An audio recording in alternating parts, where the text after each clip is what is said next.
हालाणी शहर गैर महफूज़ रोज़ हालाणी थाणे जी हद में चोरियुनि फुरुनि जो आज़ार घटिजी न सघियो। राति क़ौमी शाला जे मार्केट जे चौकीदार ऐं सफ़ाई कंदड़ खे नामालूम चोरनि हथियारनि जे ज़ोर ते यरगुमाल बणाए उन्हनि खे ॿधी फ़रान ऑटोज़ जा ताला तोड़े 9 मोटरसाइकिलूं नयूं काहे दीदा दिलेरी सां फ़रार थी विया।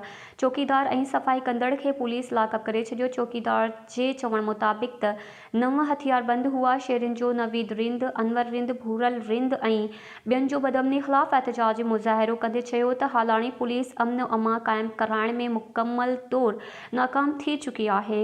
हालाणी में उहो ॾींहुं ख़ाली न आहे जंहिं ॾींहुं चोरियूं फुरूं न थियूं हुजनि।